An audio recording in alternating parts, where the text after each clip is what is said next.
Welcome back to Mr. Midnight. Before we begin, let me ask you something. Have you ever been somewhere so remote that if you screamed, nobody would hear you? That's what Alaska's isolated villages are like. Miles and miles of nothing but water, fog, and darkness. Tonight, I'm sharing 8 most disturbing true Alaskan, isolated village horror stories. And I need to warn you, these aren't campfire tales. These are real accounts from people who are still alive today, though some of them wish they weren't. Imagine accepting a ride request, but your GPS shows the passenger is standing in the middle of the ocean, or delivering food to a place that doesn't exist on any map. What do you do when you realize the people around you aren't breathing? When children start moving in perfect sync like robots? When you look in the mirror and don't recognize your own face? These workers discovered that some jobs in Alaska come with a price, and that price is your humanity. If you're new here, subscribe to Mr. Midnight right now, because once you hear these stories, you'll want to hear more. Hit that bell icon, turn off every light in your room, and whatever you do, don't pause this video. Because once you start hearing what happens in Alaska's fog, you need to know how it ends. Let's begin.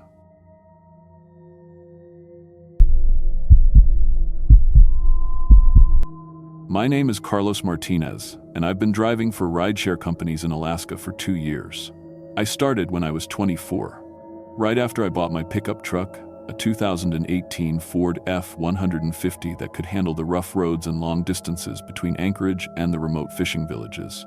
Most drivers stick to the city, but I found my niche doing the long hauls that nobody else wanted. Tourists heading to wilderness lodges, oil workers going to remote sites, fishermen needing rides to places where no other transportation existed. The money was good, sometimes $300 for a single trip, and I loved seeing parts of Alaska that most people never get to visit. I thought I'd seen everything after 2 years of driving these routes. I'd picked up drunk fishermen at 3 a.m., driven families to isolated cabins with no cell service, and navigated through blizzards on roads that barely existed on any map. But what happened last month changed everything I thought I knew about Alaska, and about what's possible when you're driving alone in the dark. Some passengers aren't trying to get somewhere, they're trying to get back to a place they never left. It was a Tuesday night in October, around 11 p.m., when my app pinged with a ride request. The destination showed as Anchorage Airport, which was normal enough, but the pickup location made me stop and stare at my phone. The GPS coordinates put the passenger 15 miles offshore in the Cook Inlet, right in the middle of the water. I figured it had to be a glitch. Maybe someone on a boat needed pickup from a harbor, and the GPS was just showing their current position instead of where they'd be landing. The fare estimate showed $180 for the ride to the airport, which was good money for a 30-minute drive. I accepted the ride and headed toward the closest marina, figuring I'd get a call from the passenger explaining where they actually needed pickup. But my phone stayed quiet during the drive through downtown Anchorage and out toward the waterfront. I parked at the Elmendorf Marina and waited, checking my app every few minutes. The passenger's location hadn't moved. It still showed them sitting in the middle of Cook Inlet. I was about to cancel the ride when I noticed something moving through the fog out on the water. A ferry was approaching the dock, running dark except for a few dim lights in the passenger windows. It wasn't one of the regular ferries that ran between Anchorage and the surrounding islands. This boat looked like it had been in service since the 1972. Old white paint yellowed with age, rust stains running down the sides, and a design that reminded me of the ferries my grandfather used to talk about from when he worked the docks. The boat moved slowly through the calm water, almost silent except for the low rumble of old diesel engines. I watched as the ferry pulled up to the dock with practiced ease. A single passenger walked down the ramp, an elderly man in a dark business suit carrying an old brown leather suitcase. He moved with purpose, like he knew exactly where he was going, and walked straight toward my truck. His footsteps echoed on the wooden dock in the quiet night air. "You're Carlos?" he asked as he approached my passenger door. His voice had a slight echo to it, like he was speaking from inside a tunnel. "That's me. You, the pickup for the airport?" "Yes, flight to Seattle. I have cash." He opened the back door and slid into the seat behind me. I noticed he was soaking wet, like he'd just gotten out of the shower fully clothed. Water dripped from his hair and suit jacket, but somehow the water never seemed to pool in my seats. It was like the water just disappeared as soon as it left his clothes. I figured maybe there had been an accident on the ferry, or spray from rough waters during the crossing. No problem, I said, starting the engine. Should take about 30 minutes depending on traffic. I pulled away from the marina and headed toward the highway. My GPS showed the normal route to the airport, but as soon as we got onto the main road, things started feeling wrong.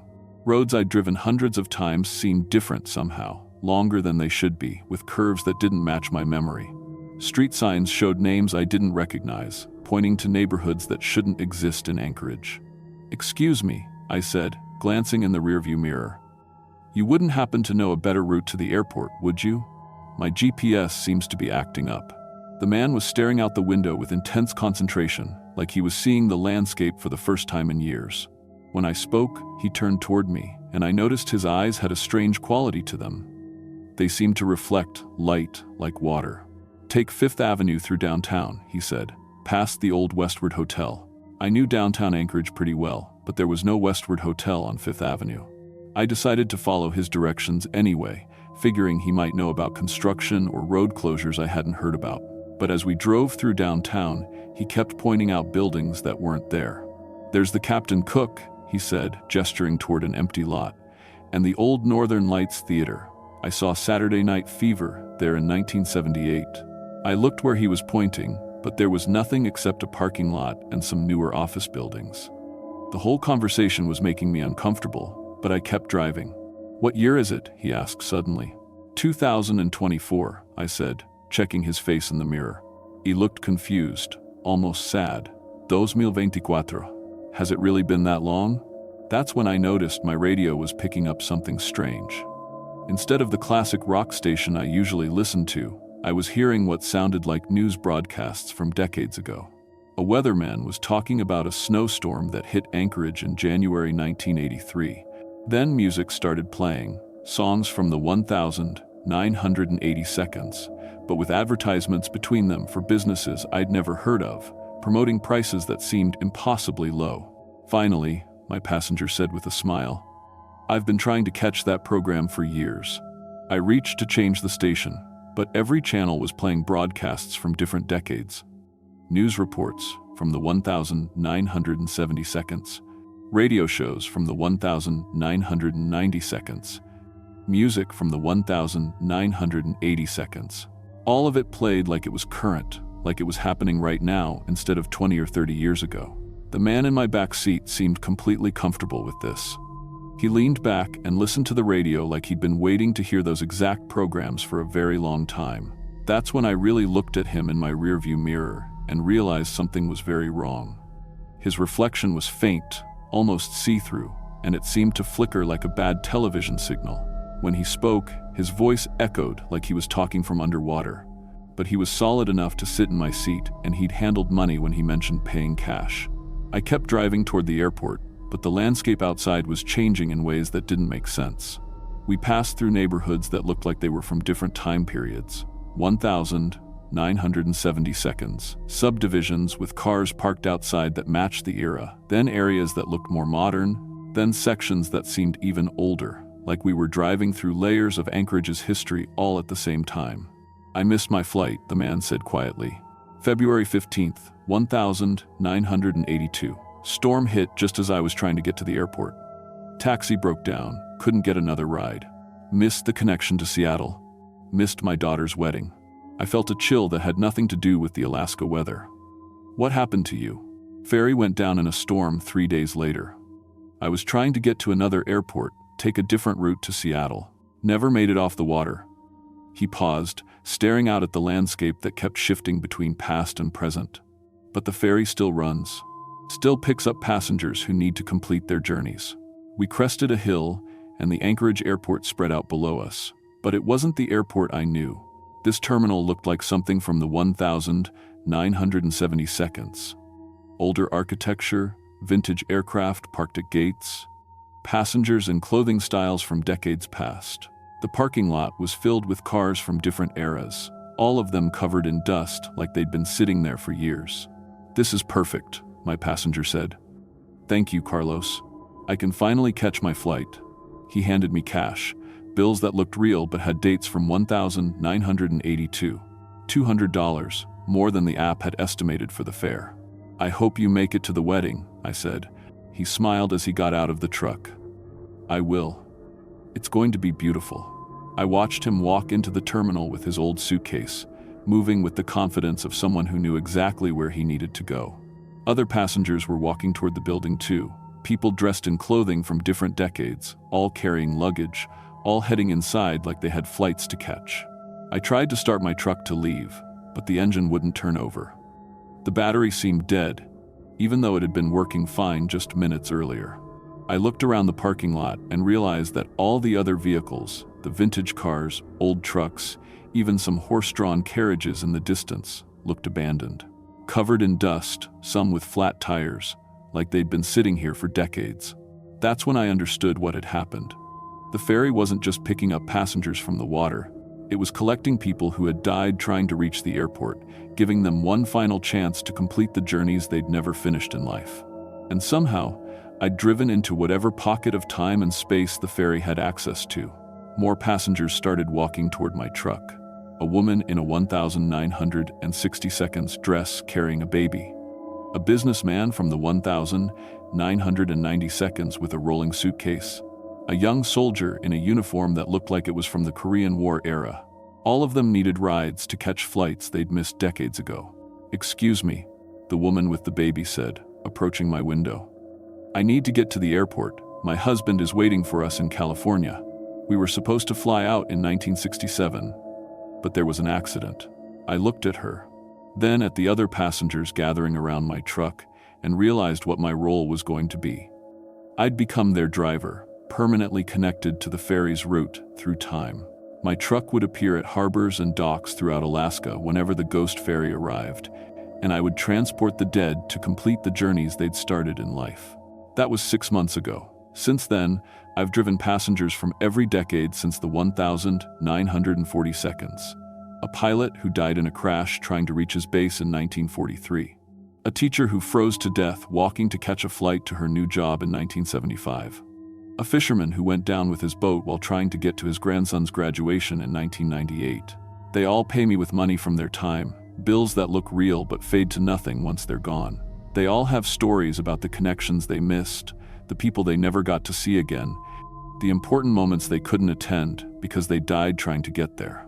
The ferry appears at different locations, sometimes the marina in Anchorage, sometimes remote docks near fishing villages, occasionally at harbors I've never seen before that might not even exist on current maps.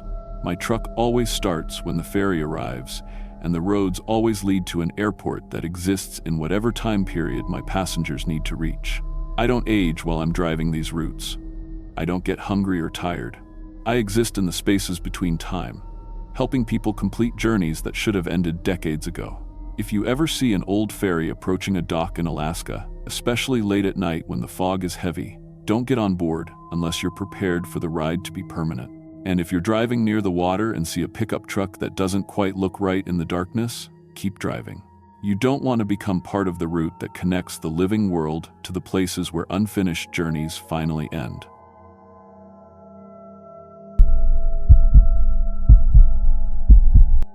My name is Mark Thompson, and I've been driving school buses for 8 years now. Started when I was 20, fresh out of community college with a CDL and not much else. The pay wasn't great, but I loved working with kids. There's something special about being the first friendly face they see in the morning, making sure they get to school safe and sound. For the last 3 years, I've been running a special route here in Southeast Alaska. I drive kids from the remote island communities to schools on the mainland. These islands don't have their own schools, so twice a week, I load my bus right onto the ferry and we all ride together across the water. The kids love it. It's like a field trip every time. I take pride in my work. These families depend on me to get their children to school. Some of these kids have to wake up at 5 in the morning just to catch my bus. Their parents trust me with the most important thing in their lives. I've never had an accident, never been late, never let them down. But what happened last Tuesday morning changed everything I thought I knew about my job, about reality itself. It was a perfect October morning when I started my route on Prince of Wales Island. The weather was clear, no fog, just crisp autumn air and calm seas. I had 22 kids, ranging from 6-year-old Emma to 17-year-old Jake. They were all excited about their mainland school days. Emma had show and tell, the middle schoolers had a science fair, and Jake was trying out for the basketball team. I've been making this same run every Tuesday and Thursday for 3 years. Pick up the kids at 6 a.m., drive to the ferry terminal, load the bus onto the MV Columbia, then it's a smooth 2-hour ride to Ketchikan. The kids usually do homework, play games, or just stare out the windows watching for whales. The ferry loading went smooth as always. Captain Rodriguez waved at me from the bridge. We'd developed a good working relationship over the years. The deckhands knew exactly where to position my bus. Everything was routine. About an hour into the crossing, I was helping little Emma with her math homework when Captain Rodriguez's voice crackled over the intercom. "Attention passengers, we have another vessel approaching. Nothing to worry about, just normal traffic." I looked up from Emma's workbook and glanced out the windows. Through the morning light, I could see another ferry coming toward us from the north. At first glance, it looked exactly like our ferry. Same white hull, same orange stripe, same configuration of windows and decks. "Hey, Mr. Mark," called out Jake from the back. "That boat looks just like ours." I squinted at the approaching vessel. Jake was right. It wasn't just similar, it was identical. Same company logos, same color scheme, even what looked like the same rust stains on the hull. But something felt wrong about it. The other ferry matched our speed perfectly. When Captain Rodriguez adjusted our course slightly to give them room to pass, the other vessel adjusted too, maintaining the exact same distance. It was like watching a mirror. "That's weird," I muttered, standing up to get a better look. The kids had noticed too. They were pressed against the windows now, pointing and chattering excitedly. "Look," Emma shouted, "there are kids on that bus too." I felt my stomach drop. Through the windows of the other ferry, I could see a school bus positioned exactly where mine was positioned. And there were children on that bus, waving at us. But their waves looked off. Too mechanical, too precise, like they were following choreographed movements instead of natural kid behavior. "Can we wave back?" asked one of the younger kids. "Sure," I said, though something in my gut told me not to. The kids started waving enthusiastically at their counterparts on the other ferry. The copied children waved back, but their gestures were identical to each other. Perfect synchronization. Real kids don't move like that. Captain Rodriguez's voice came over the radio, trying to contact the other vessel. "Unknown ferry, this is MV Columbia. Please identify yourself and state your intentions." A voice responded immediately, and it was Captain Rodriguez's voice. Exact same accent, same speech patterns, but the words were slightly wrong. "MV Columbia, this is unknown ferry. We identify ourselves and state your intentions." The radio went silent. I could hear Captain Rodriguez trying again, getting more frustrated. Every time he spoke, his own voice answered back with the same broken grammar, like someone had learned to speak English but didn't understand what the words meant. The other ferry was getting closer now, and I could see the passengers on their deck more clearly. They looked exactly like the people on our ferry. I could see what looked like Mrs. Patterson from the island store, old Mr. Willoughby who always wore his fishing cap, even the teenage couple who always sat together on the back bench. But they all moved in perfect unison. When one turned their head, they all turned. When one raised a hand, they all raised their hands at exactly the same time. "Mr. Mark," Emma whispered, tugging on my sleeve. "Why are they copying us?" I didn't have an answer. The other ferry was steering us now, somehow forcing Captain Rodriguez to change course. Every time he tried to turn away, they anticipated the move and blocked us. "This isn't right," I said into my radio, calling up to the bridge. "Captain, we need to get away from them." "I'm trying," came the reply. "They're matching every move I make before I even make it." The children on the other bus were becoming more detailed. Their faces were clearer now, expressions more convincing. It was like watching someone get better at drawing the same picture over and over. That's when I realized what was happening. These things weren't just copying us, they were learning. Studying how humans move, how families interact, how children behave with adults they trust. They were practicing being us. The other ferry forced us toward a small island I'd never seen before. Despite running this route for 3 years, the shoreline was covered in bright red cloth strips tied to driftwood posts. Stone cairns lined the beach, and each one was topped with toys, teddy bears, dolls, toy trucks, backpacks, children's belongings. As we got closer, I could see school buses on the beach. Dozens of them. All identical to mine, sitting abandoned in perfect rows like someone had been collecting them. "Holy hell," I whispered. The copied passengers were disembarking from their ferry now, perfect duplicates of our families, but they moved like a marching band, every step in perfect time with each other. The copied children walked toward my bus with their arms outstretched, wanting to touch the real kids. I realized that's what they needed to complete the copying process: physical contact. "Everyone stay in your seats," I ordered, starting the bus engine. "We're getting out of here." But the ferry was docking. There was nowhere to go except onto the island. I drove off the ferry ramp and immediately headed away from the beach, taking what looked like an old logging road into the trees. Behind us, I could hear the copied families calling out in voices that were almost right, but not quite. The road led to a clearing filled with more school buses. Old ones, new ones, buses from districts I'd never heard of. And through the windows of each bus, I could see children. Motionless children who looked perfect, but somehow wrong. "Mr. Mark," Jake said quietly, "how long has this been happening?" Looking at the decay on some of the older buses, I'd guess decades, maybe generations. The entities had been perfecting their mimicry, creating copies good enough to fool parents and teachers for months before anyone noticed something was off. But now I had a bigger problem. The kids on my bus were starting to act strange. Emma's movements had become more precise. She was sitting perfectly straight, hands folded exactly the same way as the girl next to her. When I asked her a question, she paused for exactly 3 seconds before answering. "We are fine, Mr. Mark," she said in a flat tone that made my skin crawl. Jake's speech patterns had changed too. He was using formal grammar, speaking in complete sentences like he was reading from a script. The copying process worked both ways. Just being near those entities was changing the real children, making them easier to replace. I managed to loop around and get back to the ferry while the entities were still studying the buses in the clearing. Captain Rodriguez was frantically trying to start the engines when I radioed him. "We need to leave now," I told him. "Working on it," he replied. "Something's wrong with the engines. It's like they forgot how to run."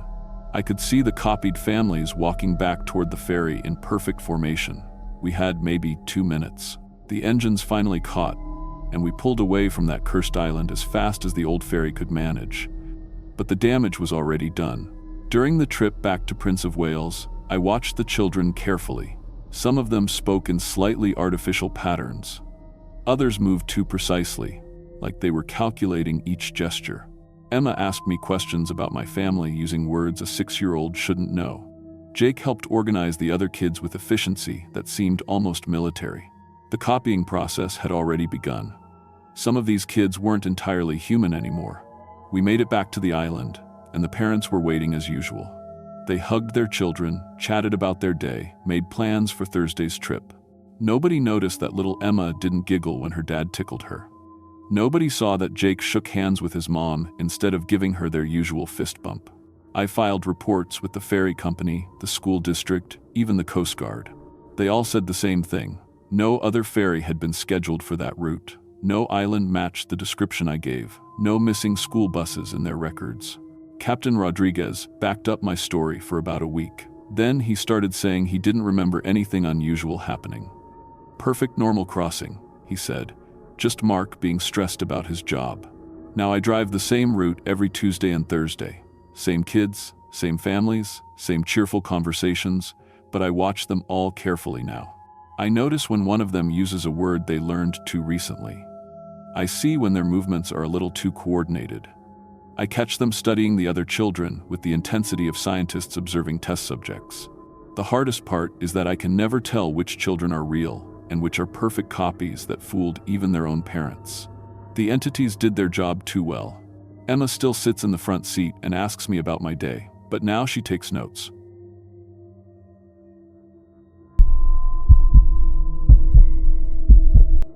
My name is Ashley Chen, and I've been running food deliveries to remote fishing camps for 3 years now.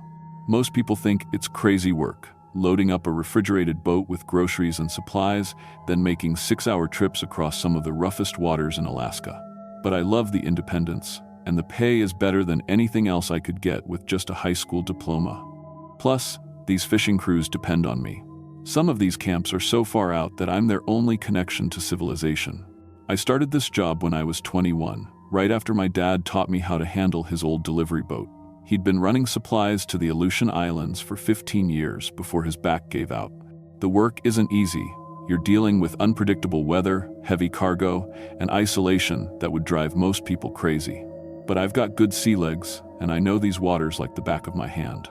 My boat, the Sarah's Dream, is a 30-foot refrigerated vessel with a 200-horsepower engine. She's not pretty, but she's reliable. The cargo hold can keep food frozen solid even on the hottest summer days, and I've got GPS, radio, and emergency beacon systems that have never let me down. Most weeks, I make 4 or 5 deliveries to established fishing camps, places I've been going for years, where the crews know me by name. The camps themselves are pretty basic operations, usually just a collection of weathered buildings on a dock with processing facilities for cleaning fish and bunkhouses for the workers. These guys work hard, and they eat a lot. I typically deliver cases of canned goods, fresh vegetables, meat, and sometimes special requests like cigarettes or magazines. It's honest work, and I've built good relationships with most of the camp supervisors over the years. But what happened 3 months ago on a delivery to a place called Deep Harbor Station changed everything I thought I knew about these remote waters. I should have trusted my instincts from the very beginning. It was a Tuesday morning in late September when I got the call. The voice on the other end was hard to understand, like the guy was talking through a mouthful of water. He said he was calling from Deep Harbor Station and needed an emergency food delivery. The weird thing was, he specifically requested fresh fish. Salmon, to be exact. 20 cases of premium salmon. Now, that struck me as odd right away. Fishing camps catch their own fish? That's literally what they do. Why would they need me to bring them salmon? But the guy offered triple my normal rate, and money like that doesn't come along often. I couldn't afford to turn it down. The coordinates he gave me were for a small island about 60 miles northwest of my usual route. I'd been running these waters for 3 years and had never seen a camp there, but new operations pop up sometimes. The GPS showed it as Seal Rock Island, just a tiny dot of land I'd never had reason to visit. I loaded up the Sarah's Dream with 20 cases of the best salmon I could get my hands on. Each case weighed about 50 pounds, so I was carrying over half a ton of fish. The refrigeration system was working overtime to keep everything frozen solid. As I headed out that morning, the weather was perfect. Calm seas, clear skies, and excellent visibility. The trip took about 6 hours, just like the caller had said. As I approached Seal Rock Island, I could see the camp buildings clearly. There were about a dozen structures arranged around a decent-sized dock, with what looked like a processing facility in the center. Everything appeared normal from a distance. But as soon as I pulled up to the dock, something felt wrong. First off, there were no fishing boats. Not a single one. Every fishing camp I'd ever visited had at least 3 or 4 boats tied up at the dock. That's how they do their job. But this dock was completely empty except for the workers waiting for me. The workers themselves were another red flag. There were 8 of them, all wearing identical yellow rain gear, and they moved in this weird synchronized way, like they were following some kind of choreography. When I called out a greeting, they all turned toward me at exactly the same time. Their movements were too smooth, too coordinated. "You must be Ashley," one of them said, and his voice had that same watery quality I'd heard on the phone. "We've been waiting for you." They started unloading my cargo before I'd even finished tying up the boat. That should have been impossible. Those salmon cases weighed 50 pounds each, but these guys were lifting them like they were empty boxes. One worker picked up 2 cases at the same time, one in each hand, and carried them up the dock without any visible effort. "Careful with those," I called out. "They're heavier than they look." The worker turned to look at me, and for just a second, I could swear I saw something moving under his rain hood, something that wasn't quite right. But then he smiled, at least, I think it was a smile, and said, "We're stronger than we look." They finished unloading in less than 10 minutes. Work that should have taken half an hour was done before I could even process what was happening. The efficiency was impressive, but also deeply unsettling. "We need your help moving these to the processing facility," the first worker said. "Special preparation required." I should have said no.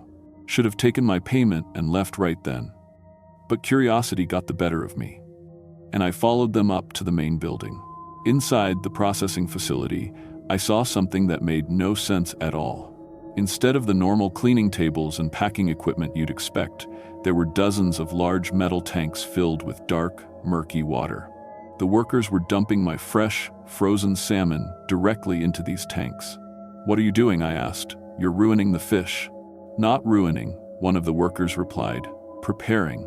As I watched, the water in the tanks started to move, not flowing or bubbling, moving, like it was alive. I stepped closer to get a better look, and that's when I saw them.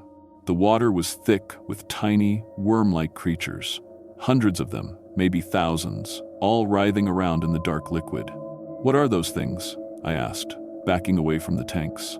"Necessary," the worker said. "Fish must be prepared properly for our crew." I watched in horrified fascination as the parasites, because that's clearly what they were, began burrowing into the salmon flesh. The fish weren't moving, but the parasites were transforming them somehow. The flesh was changing color, becoming darker and more translucent. It was like watching meat rot in fast forward, except somehow more deliberate. "This is insane," I said. "You can't eat fish that's been contaminated like this." "Our crew has special dietary requirements," another worker explained. His voice had that same hollow, echoing quality they all shared. "Normal food doesn't work for us anymore." That's when they offered me lunch. They brought out a plate of the processed salmon, and I could see it moving slightly on the plate. Tiny parasites were still wriggling through the flesh. The smell was indescribable, like dead fish mixed with something else, something organic and wrong. "No, thank you," I said quickly. "I need to get back to port before dark." But when I tried to leave, they blocked my way. "Weather's getting rough," the first worker said, pointing toward the completely calm ocean visible through the facility windows. "Too dangerous to travel. You should stay the night." "The weather looks fine to me," I replied, trying to keep my voice steady. "Looks can be deceiving," he said. "We insist you stay. For your safety." I had no choice but to agree, but I was planning to sneak out as soon as possible. They showed me to a small bunkhouse and left me alone as the sun started to set. I waited until I was sure they were all busy, then crept out to make my way back to the boat. That's when I heard the sounds coming from the processing facility. Wet, squishing noises, like something large moving through mud, and voices. But they weren't speaking English. They weren't speaking any human language I'd ever heard. I crept around to the side of the building and peered through a window. What I saw inside made my blood run cold. The workers were feeding the processed fish to something in the harbor. But it wasn't in the harbor, it was the harbor. Or at least, it was something massive that had surfaced in the deeper water beyond the dock. It was a ship. An old fishing vessel, covered in barnacles and seaweed, like it had been underwater for decades. But it was moving, somehow still functional despite looking like it belonged on the ocean floor. The workers were throwing buckets of the parasite-infected fish over the side of the dock, and crew members from the ship were reaching up to catch them. The ship's crew looked human from a distance, but there was something wrong with the way they moved. They had the same coordinated, unnatural movements as the camp workers, and when they caught the infected fish, they consumed them immediately, swallowing the writhing parasites along with the flesh. I realized then what was really happening. This wasn't a fishing camp at all. It was a feeding station. They were processing normal food into something that the crew of this ghost ship could actually digest. The parasites were some kind of biological converter, transforming regular fish into something that dead men could consume. But the infection wasn't limited to the fish. As I watched, I could see that the camp workers were changing too. Their movements were becoming more synchronized, more alien. The parasites weren't just preparing food, they were slowly taking over anyone who came into contact with them. I started to back away from the window, but one of the workers was right behind me. "Shouldn't be watching," he said in that watery voice. "Time for you to join the operation." Before I could react, he grabbed my arm. I felt something sharp pierce my skin, like a needle or a tiny bite. Looking down, I saw a small puncture wound on my wrist, and something was moving under my skin. "What did you do to me?" I gasped, pulling away. "Made you useful," he replied. "Now you can help feed the crew properly." I ran for the boat as fast as I could, but I could already feel changes starting in my body. My blood felt different, thicker somehow. My vision was sharpening, especially in the darkness. And I was developing an overwhelming craving for raw fish. I managed to get the Sarah's dream started and pulled away from the dock, But the workers didn't try to stop me. They just stood there watching as I disappeared into the night. I think they knew I was already infected, already becoming one of them. The trip back to port was a nightmare. My body was changing with every passing hour. Scales started developing along my arms. My fingers were becoming webbed. I could feel gills forming on the sides of my neck, allowing me to breathe underwater. Most disturbing of all, I could no longer stand the smell of cooked food. Everything in me craved raw, infected flesh. By the time I reached port, the transformation was irreversible. I looked human enough to avoid suspicion, but I knew I wasn't really human anymore. The parasites had rewritten my biology, made me into something that could survive in both worlds, the world of the living and the world of the dead ships that cruise these waters. I tried to report what had happened, but who would believe me? A fishing camp that feeds ghost ships? Parasites that transform the living into servants of the dead? I sounded crazy even to myself, so I kept working. I'm still running deliveries throughout the Aleutian Islands, but now I serve a very different clientele. My boat is loaded with specially infected fish, prepared using cultures I maintain in hidden tanks. I deliver to ships that don't appear on any maritime registry, crewed by men who died decades ago but still need to feed. The infection spreads slowly through the delivery network. Other drivers, other suppliers, anyone who comes into contact with the processed food. We're building a supply chain for the dead, and I'm one of its most reliable operators. I still look human enough to fool most people, but every day I feel more of my humanity slipping away. The parasites don't just change your body, they change your mind, your priorities, your very nature. I know I should fight it, should try to warn people, but the hunger for infected flesh is getting stronger. If you work the waters around Alaska, be careful who you deliver to. Not every fishing camp is what it appears to be. Some of them are feeding stations for crews that should have been dead for generations. And once you become part of their supply chain, there's no going back to the world of the living. I'm still out here, running deliveries to ghost ships throughout these waters. My boat is loaded with infected fish, and my body grows less human every day. But the pay is good, and the dead are always hungry.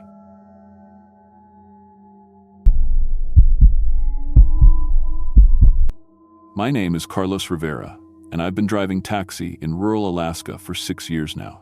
Started when I was 20, fresh out of high school with nothing but a beat-up pickup truck and a dream of making decent money without being stuck in some dead-end job in Anchorage. Out here in the bush, taxi driving isn't like city work.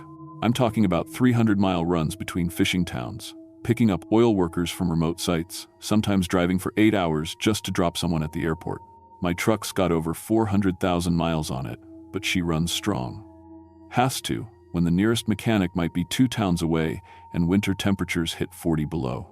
I know every back road, every fishing harbor, every truck stop between Homer and Soldotna. Been doing this route so long, I could drive it blindfolded. The money's good, because nobody else wants to make these long hauls. Workers pay cash, fishing crews tip well, and I've built up a reputation for being reliable. Rain or shine, day or night, if you need a ride in the Kenai Peninsula, you call Carlos. That was my life until 3 months ago, when I picked up a passenger who couldn't possibly exist. It was early November, fog thick as soup rolling in from Cook Inlet. I'd just dropped off a crew of crab fishermen in Homer and was heading back towards Soldotna when my radio crackled to life. Dispatch gave me coordinates for a pickup, but when I punched them into my GPS, it showed a spot right in the middle of Kachemak Bay. Open water. Hey dispatch, you sure about these coordinates? I called back. Shows me picking up someone from the middle of the bay. That's what they gave me, came the scratchy reply. Said they'd pay double rate, cash up front. Probably someone needs transport from a fishing boat. Made sense. Happens sometimes when a crew member gets injured or has a family emergency. I drove to the closest harbor and parked near the docks, engine running to keep warm. The fog was so thick I could barely see 20 feet ahead. Just sat there, listening to the waves lap against the pilings and the distant sound of foghorns. That's when I heard the boat engine. Sounded old, like one of those diesel engines from the 70s that fishermen keep running with duct tape and prayers. I could see a vague shape moving through the fog, getting closer. Small fishing vessel, maybe 30 feet long, nothing unusual about it except for how quiet everything got when the engine stopped. The boat tied up at the dock like the captain had been here 100 times before. Through the fog, I saw a figure step off. Businessman in a dark suit, carrying a briefcase. What struck me as weird was how dry he looked. It had been drizzling all morning, and I was soaked just walking from my truck to the dock. But this guy's suit was perfectly pressed, not a drop of water on him. "You the taxi?" he asked. His voice sounded normal enough, but something about it felt off. Like he was trying too hard to sound casual. "That's me, Carlos. Where you heading?" "Anchorage Airport. I'll pay cash." He pulled out a thick roll of bills. $200 for the ride. Now, Anchorage is a 4-hour drive from here, and my usual rate is $150. But cash is cash, and this guy clearly had money. I opened the passenger door for him. That's when I first noticed something wrong with his face. As he got into my truck, I caught his reflection in the side mirror. For just a second, he looked different. Younger maybe, or older. Hard to explain. Like when you're flipping through TV channels real fast and catch a glimpse of something that doesn't quite register. I shook it off and pulled away from the harbor. The guy seemed normal enough, polite, quiet. But every time I glanced in the rearview mirror, something was different. His hair would be a shade darker, or his nose would be a different shape. Not dramatically different, just wrong.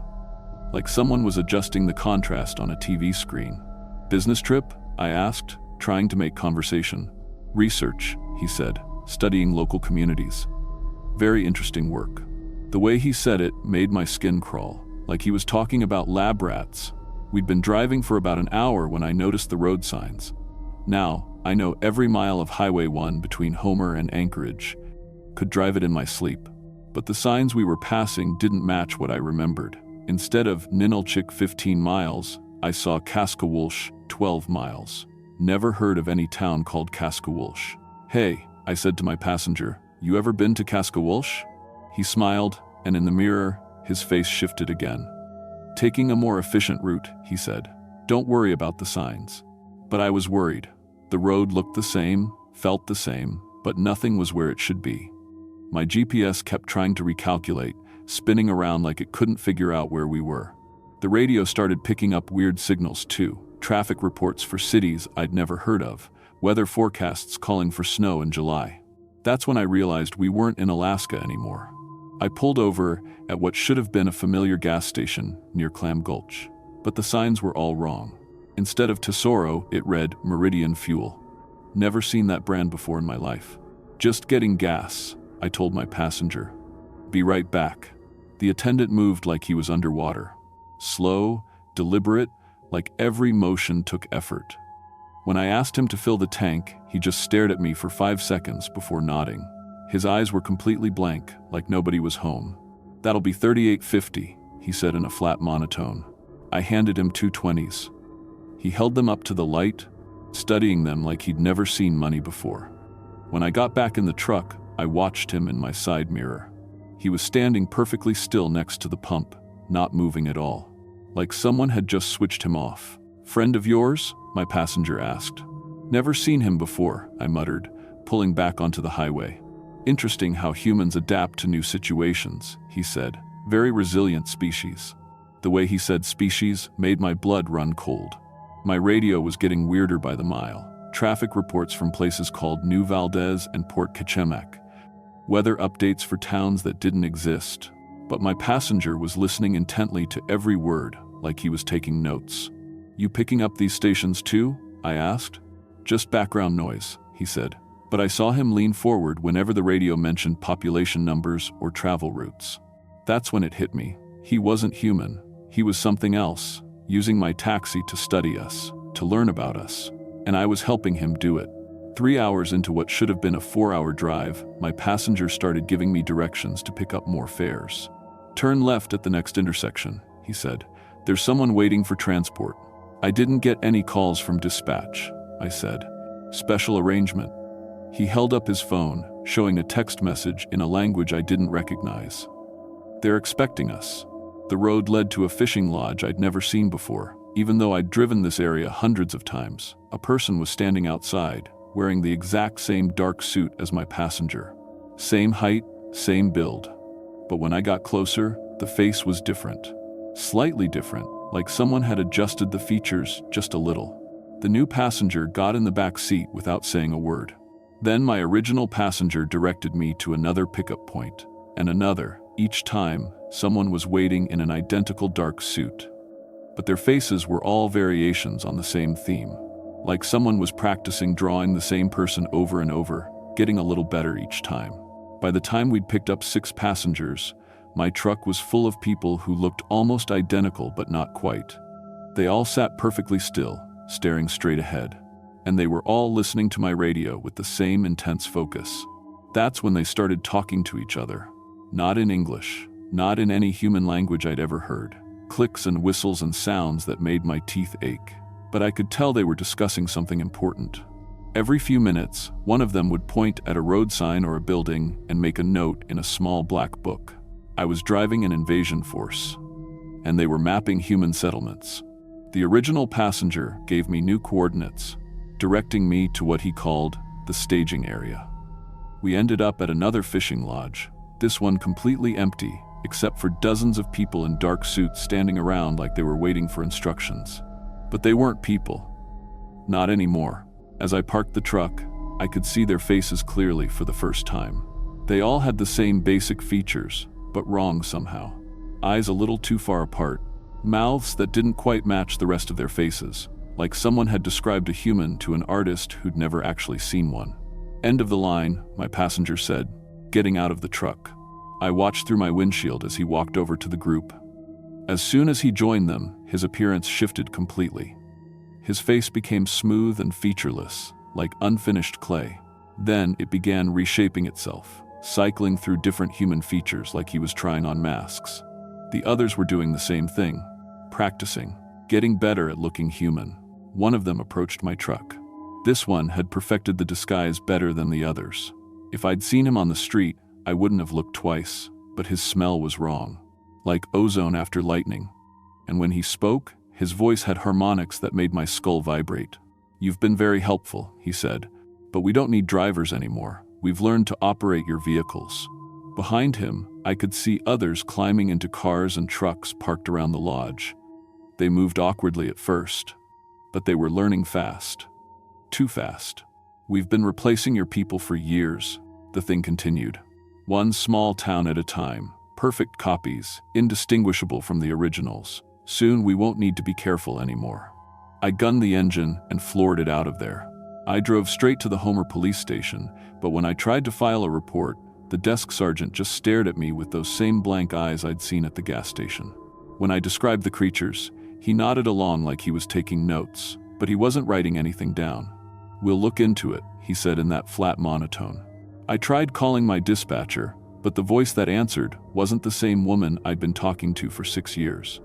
Same name, same basic voice, but wrong somehow. Like someone imitating her from a recording. That was 3 months ago. Since then, I've noticed more changes. People in town moving a little too slowly, talking in that same flat tone, the gas station attendant who never blinks, the grocery store clerk who doesn't seem to recognize money. I'm still driving taxi, but I'm careful about who I pick up. And I never, ever take fares to coordinates in the middle of the bay. But sometimes, late at night, I'll get calls for pickups at places that don't exist. Voices offering cash for rides to towns that aren't on any map. I don't answer those calls anymore. But every morning when I start my truck, I check the radio stations. And sometimes I still hear those impossible traffic reports, those weather forecasts for places that shouldn't exist. The invasion is still happening. They're still learning, still replacing us, one person at a time. And the worst part? I'm not sure I'm really Carlos Rivera anymore. Sometimes I catch myself moving too slowly, talking in that flat tone. Sometimes I look in the mirror and my face seems wrong, like someone's been practicing, drawing me. Maybe they got me too, and I just don't remember. Maybe this whole story is just another way they're learning to sound human. Maybe you shouldn't trust anything I've told you.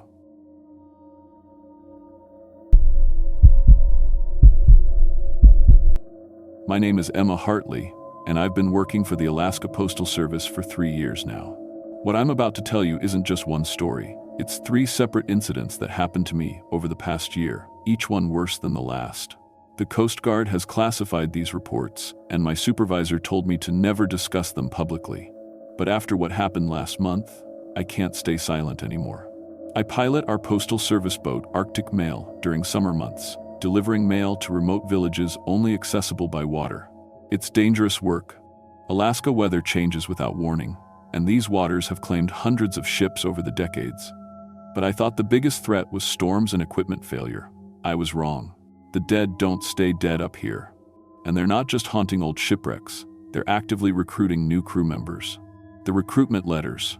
It started in June with a package that appeared in our Anchorage facility. Heavy wooden box, no return address, labeled for Captain Samuel Morrison, Whittier Harbor. Standard procedure meant I had to attempt delivery, even though nobody in Whittier had heard of Morrison. The box smelled like salt water and something metallic, like blood mixed with seawater. When I touched it, I got flashes of a fishing boat sinking in 1952. Men writing final letters while freezing water rushed in around them. Inside were dozens of handwritten messages from the crew of the Northern Promise, all dated the day they died. But here's what the maritime records don't tell you. These weren't goodbye letters. They were recruitment notices. "We need new crew members," wrote First Mate Robert Chen. "The work never ends, and we're so tired. Join us, Emma," read another, somehow knowing my name. "Help us deliver messages from all the lost ships, forever."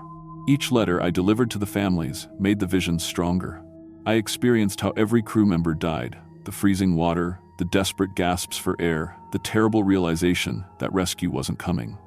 But I also felt something else, their hunger. They weren't at peace. They were hunting. 3 weeks later, the Northern Promise appeared alongside my boat. The crew looked exactly like living men until you noticed their skin didn't move when they breathed. Their eyes were black holes, and seawater poured from their mouths when they spoke. "We've been waiting 70 years for someone like you," Emma called Captain Morrison. "Someone who cares enough to finish the job." I tried to escape, but my boat's engine wouldn't start. The radio only picked up voices of dead sailors from a dozen different shipwrecks, all asking me to deliver their final messages. That's when I realized the truth. I wasn't their first postal worker. They'd been doing this for decades, luring mail carriers into their service. The box hadn't appeared randomly. They'd planted it specifically for me. I only escaped because another ghost ship arrived, the merchant vessel Coldwater, lost in 1943. The two crews started fighting over who got to claim me first. And in the chaos, my engine suddenly roared to life. But Captain Morrison's voice followed me back to shore. "We know where you live, Emma. We know where you work. You can't hide from the dead forever." The Phantom Route. 2 months later, I was assigned an emergency mail delivery to a settlement called Widow's Point. According to our records, it was a fishing village that had been requesting mail service for months. GPS coordinates, population of 43 people, even a handwritten petition from the town council.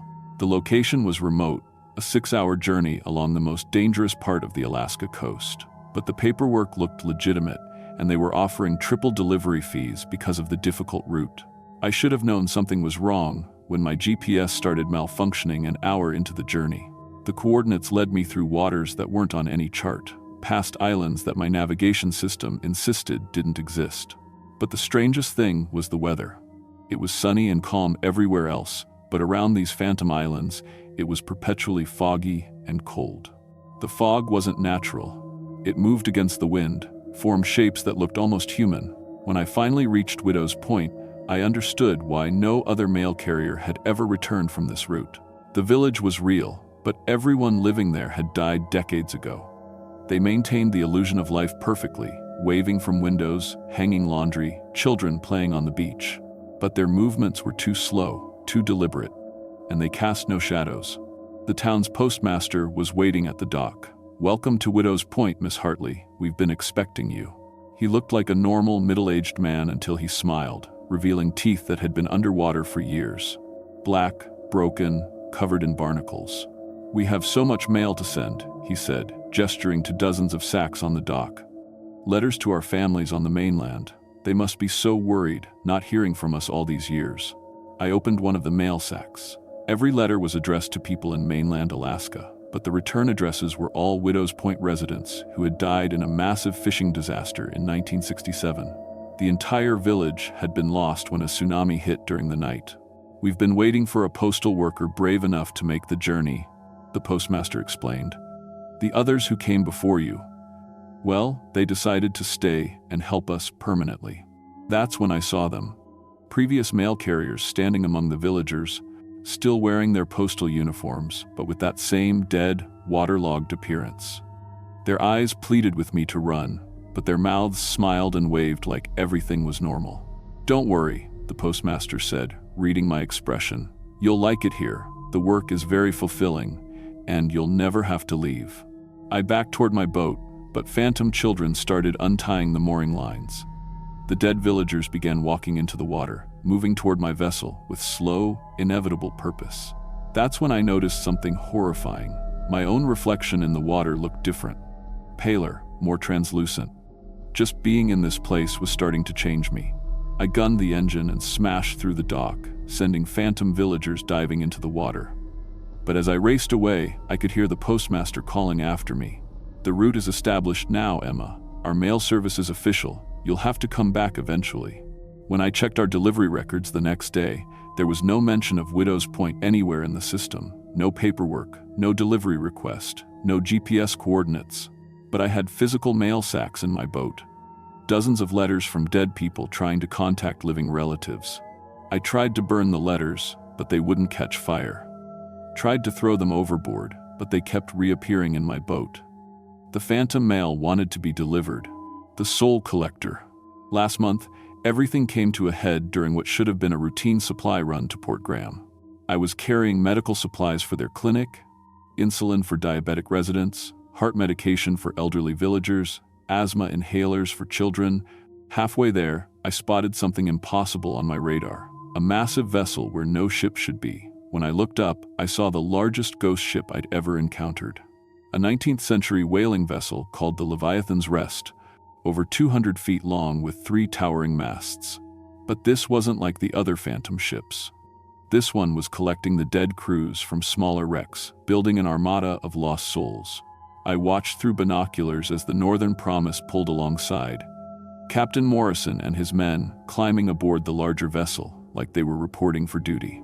A voice boomed across the water, amplified by supernatural power. "Emma Hartley, mail carrier of the Arctic Mail. Your services are required."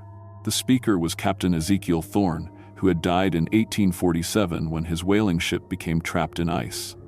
But death hadn't stopped his ambitions. He'd spent 175 years building a fleet of ghost ships, each one manned by crews he'd recruited from other wrecks. "I've been watching your work," Thorne called. "You have a rare gift, the ability to bridge the world of the living and the dead. My fleet needs a communications officer.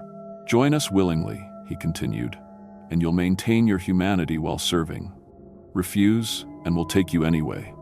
But you might not like what you become." That's when I saw the truth of what he was building. This wasn't just about delivering messages from the dead. Thorne was creating an invasion force. Every person who joined his fleet gave him more power to affect the physical world. He was planning to bring his entire armada back to the realm of the living. The waters around his ship began to churn as more phantom vessels surfaced, dozens of them from every era of Alaskan maritime history. Russian fur trading ships from the 1700s, gold rush steamers from the 1892, fishing boats from every decade since. All crewed by the dead, all under Thorne's command. "The living have forgotten the sea's power," Thorne announced. "They've forgotten that we built Alaska's history with our blood and bones. It's time to reclaim what's ours." But I'd learned something during my previous encounters. The dead were strongest in their own domain, in phantom locations, in supernatural waters. But they were vulnerable when they tried to cross into the living world. I had to make a choice that still haunts me. The medical supplies in my boat were desperately needed by living people in Port Graham. Children would suffer without their medications. But if I completed that delivery, I'd have to pass through Thorne's fleet. Instead, I turned my boat toward the most dangerous waters I knew, Devil's Triangle, where 3 different currents created a natural whirlpool. If I could lure the ghost ships into those waters, the physical forces might disrupt their supernatural cohesion. The entire phantom fleet followed me, convinced I was trying to escape. Thorne was laughing as his massive ship closed the distance. "You can't outrun death itself, girl." But as we entered the triangle, something unexpected happened. The competing currents didn't just disrupt the ghost ships, they revealed the truth about what was powering them. Each phantom vessel was anchored to the physical world by the undelivered mail, the unfinished business, the desperate need of the dead to communicate with the living. And I was the anchor point. My boat, my presence, my willingness to deliver their messages, that's what gave them physical form. I made the hardest decision of my life. I opened all my mail sacks and threw every letter, every package, every piece of undelivered correspondence into the churning waters. All the phantom mail from dead crews, all the messages I'd been carrying for living residents, everything. The ghost ships began to fade immediately. Thorne's voice became a distant whisper. "You've doomed us all to eternal silence." But as his fleet vanished, I realized what I'd really done. I'd destroyed months of mail for living people. Medicine orders, social security checks, letters from family members, legal documents. All of it was gone. When I finally reached Port Graham, I had to tell the clinic director that their medical supplies were lost. A diabetic woman went into a coma that night without her insulin. An elderly man had a heart attack without his medication. A child suffocated during an asthma attack. The Coast Guard found my boat drifting empty 3 days later. They said I must have fallen overboard, but they never found a body. My supervisor held a memorial service, called me a dedicated postal worker who died serving remote communities. But I'm still here, trapped between worlds just like the phantom crews I encountered. I destroyed their anchor to the physical realm, but I was that anchor. Now I'm lost in the same supernatural waters they once sailed. The difference is, I remember what it's like to be human, and I know the terrible price of bridging the world of the living and the dead. People in remote Alaska villages still report seeing a postal worker who appears during emergencies, delivering critical medications that somehow arrive just in time, carrying messages from family members during disasters when regular communication is impossible. But here's what they don't know. Every delivery I make costs me more of my humanity. Every letter I carry pulls me deeper into the realm of the dead. I'm becoming like Captain Thorne, building my own fleet of phantom vessels crewed by postal workers who chose duty over survival. Because the truth about Alaska's ghost ships isn't that they're trapped by unfinished business. They're powered by people like me. People who cared too much, who couldn't abandon their responsibilities, even when it meant losing their souls. And somewhere in these supernatural waters, Captain Thorne is rebuilding his armada. Only now, he's recruiting the living instead of collecting the dead. The most terrifying part? I think I'm going to help him. Because after everything I've seen, I understand his vision.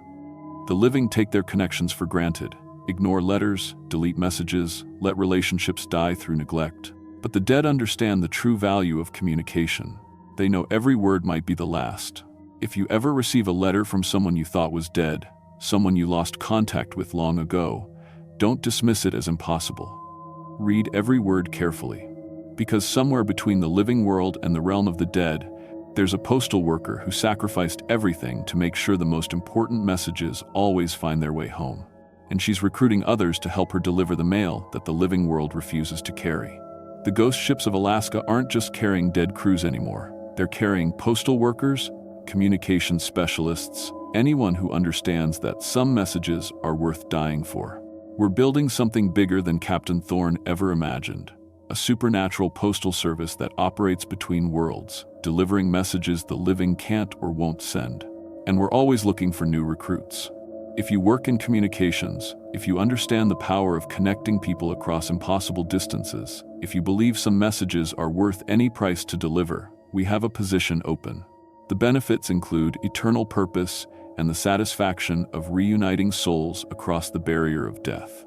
The only requirement is that you never, ever stop making your deliveries, no matter what it costs you.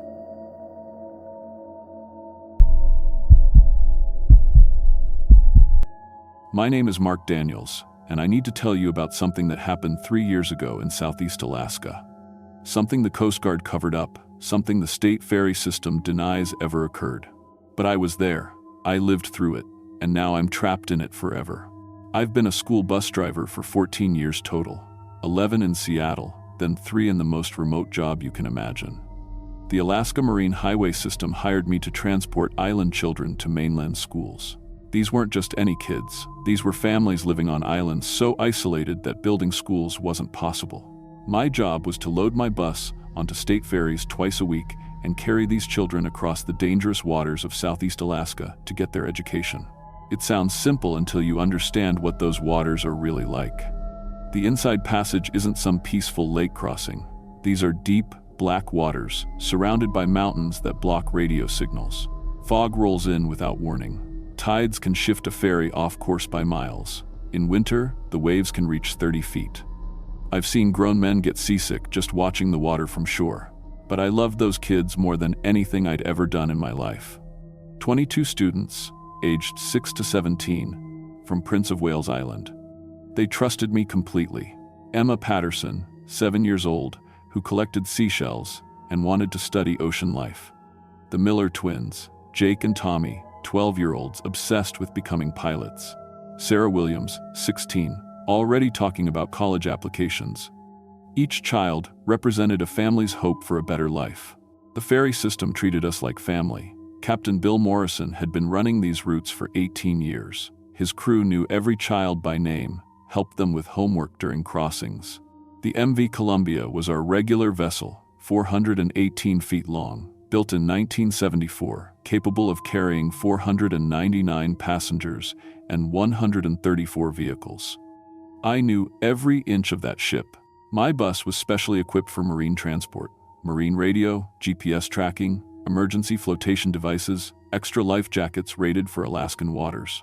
The state required me to chain the bus to the deck using grade 5 anchor points. The kids had assigned seats, mandatory life jackets during loading and unloading, and strict instructions never to leave the bus without my permission. 3 years of perfect safety records. 3 years of successful crossings. I thought I had the safest job in Alaska. That changed on October 15, 2021. That Tuesday morning started with perfect conditions. Dead calm seas, visibility unlimited, temperature 48 degrees, ideal crossing weather. I picked up my kids starting at 5:30 a.m., making the rounds to 7 different pickup points across Prince of Wales Island. They were excited as always. Emma had brought her newest shell collection to show her mainland teacher. The twins were comparing notes from their weekend flying lesson.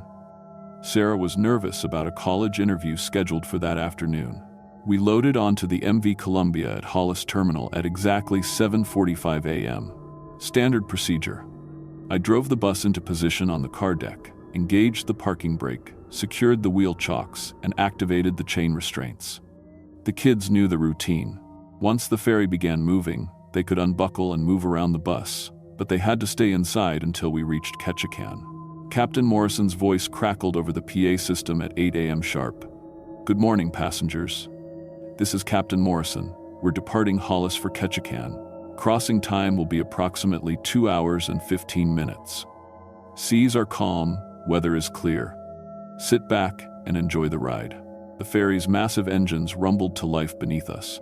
Those Detroit diesel 16V149 TI engines produce 2,750 horsepower each. When they're running normally, you feel a steady, reassuring vibration through the deck. It becomes like a heartbeat after a while. You don't notice it until it stops. 47 minutes into the crossing, I was reviewing the afternoon pickup schedule when something changed. The engine vibration shifted to a different frequency. Not stopping, not slowing, but different. Wrong. I looked up from my clipboard and saw the kids pressed against the starboard windows. "Mr. Mark, look at that boat." Emma's voice was high with excitement. Through the salt-stained glass, I saw another vessel maybe 3/4 of a mile away, running parallel to our course. At first glance, it looked like another Alaska Marine Highway ferry. Same basic profile, same size, same white hull with blue trim, but something was wrong with it. Even at that distance, I could see dark stains streaking down its hull.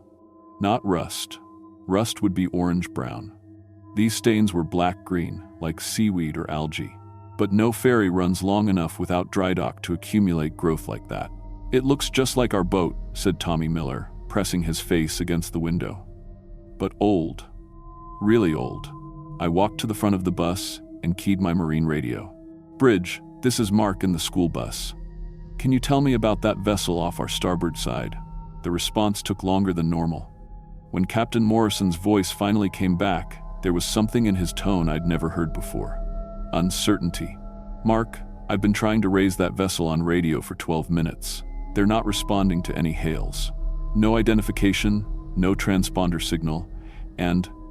Another pause. "They're not showing on my radar." I looked back at the other ferry. It was definitely there. Solid. Real. But if it wasn't showing on radar, Captain, what does that mean? "I don't know, son. In 18 years on these waters, I've never seen anything like it."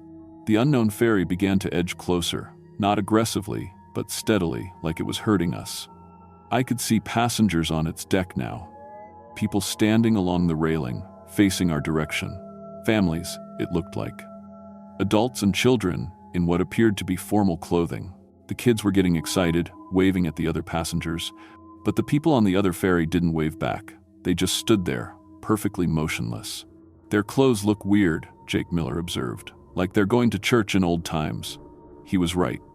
Even from a distance, I could see the passengers were wearing clothing from decades past. Long coats on the men, formal dresses on the women, the kind of outfits you'd see in photographs from the 1960 seconds. "Kids, I need everyone to move away from the windows and take your seats," I said, trying to keep my voice steady. "But Mr. Mark, why aren't they waving back?" Emma asked. "Are they mad at us?" Before I could answer, Captain Morrison's voice crackled over the radio again, this time with genuine alarm. "All passengers, this is the bridge. We are experiencing some navigational difficulties. Please remain calm and stay in your current locations." The other ferry was much closer now, maybe 200 yards away, close enough to see the passengers clearly, close enough to realize that something was very, very wrong with them. Their faces were too pale, too waxy. Their clothes hung on their frames like they were scarecrows. And their eyes, even from this distance, their eyes looked like dark holes in their heads. "Mr. Mark," Sarah Williams said quietly, "I don't think those people are alive." That's when I saw the children on the other ferry. There were 22 of them, same ages as my kids, same approximate sizes, same general appearance, but their skin had a gray, waterlogged look, and when they turned to face our bus, their movements were slow and wrong, like they were underwater. One of the ghost children looked exactly like Emma. Same blonde hair, same small frame, same age. But its face was slack and pale, and when it pressed its hands against the railing of the ghost ferry, I could see through its fingers. "Oh God," I whispered. "What did you say, Mr. Mark?" Emma asked. "Nothing, sweetheart. Just... Everyone sit down and buckle up, okay?" But they couldn't stop looking. The ghost children were staring directly at my living students now, and I could see recognition in those hollow eyes. They knew my kids. They wanted my kids. Captain Morrison's voice came over the radio again, barely controlled panic creeping in. "Mark, that other vessel is forcing us off course. My steering isn't responding normally. We're being pushed toward. Jesus Christ, there's an island ahead that's not on any chart." I looked forward through the bus windshield and saw it. A small, rocky island with a wooden dock, maybe 2 miles ahead. But I'd made this crossing 312 times in 3 years. I knew every rock, every landmark, every navigation marker. That island had never been there before. The water here should have been 800 feet deep. "Captain Morrison," I radioed, "how is that possible?" "I don't know, Mark, but my instruments are going crazy. GPS shows us in the middle of the Pacific Ocean. Radio compass is spinning like a top. And that other ferry, it's guiding us straight toward that dock, and I can't change course." The kids could feel something was wrong now. They'd stopped chattering and started asking the questions I couldn't answer. "Why are we going a different way? Who are those people on the other boat? Mr. Mark, why do they look like us?" As we approached the impossible island, the ghost ferry pulled alongside us. I could see the dead passengers more clearly now, and my blood turned to ice water. They were families, just as I'd thought. Parents with children, teachers, other adults. But they were all wearing clothes from the early 1960 seconds, and their faces looked like photographs left out in the rain. Features smudged and faded, eyes that had sunk into dark pits, skin that had the waxy translucence of old soap. And the children. God help me, the children. Each dead child corresponded exactly to one of my living students. Same ages, same genders, same basic physical characteristics. But they moved like marionettes with cut strings, and when they opened their mouths, black water poured out instead of words. "Mr. Mark," Emma whispered, "that little girl looks just like me." "Don't look at her, Emma, don't look at any of them." But it was too late. The ghost children had made eye contact with my kids. I could see some kind of connection forming, invisible threads stretching between the living and the dead. The temperature inside the bus had dropped at least 20 degrees, and our breath was coming out in white puffs. The MV Columbia docked at the impossible island against Captain Morrison's will. I could hear him over the radio, shouting at his crew that the engines weren't responding, that the steering was locked, that something was taking control of his ship. The ghost ferry docked right beside us with a sound like breaking glass. "Kids, listen to me very, very carefully," I said, turning to face 22 terrified children. "I need you all to stay on this bus, no matter what happens. Do not get off. Do not open the doors. Do not go near the windows. If something tries to talk to you, don't listen. If something tries to get you to come with it, you say no. Can you promise me that?" They nodded, but I could see Emma starting to cry, and several of the older kids were pale with fear. Sarah Williams raised her hand like we were in a classroom. "Mr. Mark, what's happening to us?" "I'm going to find out, sweetheart, but I need you to be brave for me, okay? All of you. Can you do that?" I stepped off the bus onto the ferry's car deck and immediately knew I'd made a mistake. The air was wrong. Too cold, too thick, smelling of seaweed and rotting fish and something else. Something sweet and horrible, like flowers left on a grave for too long. The ghost passengers were moving now, walking slowly toward the exit doors of their ferry. Their footsteps made no sound, but I could feel each step like a vibration in my bones. I had to know what was happening before those things reached my kids. The island's dock was made of weathered wood that should have rotted away decades ago, but it felt solid under my feet. As I walked toward the shore, I noticed something that made my heart stop. Stone markers. Arranged in neat rows like a cemetery, but smaller. Child-sized. I ran to the nearest one and read the inscription. Emma Patterson, age 7, October 15, 1963. The next one, Jacob Miller, age 12, the 15th of October 1963. And the next, Thomas Miller, age 12, the 15th of October 1963. Every stone bore the same date. The 15th of October 1963. Exactly 58 years ago to the day, and every name matched one of my children exactly. I read them all, running from stone to stone in growing horror. 22 children, 22 names that perfectly matched my 22 living students. All dead on the same day in 1963. That's when I heard the footsteps behind me. I turned to see the ghost passengers walking up the dock. The dead adults moved with purpose now, no longer the slow shuffling they'd shown on the ferry. And the children, the ghost children, were walking directly toward my bus, their transparent hands outstretched.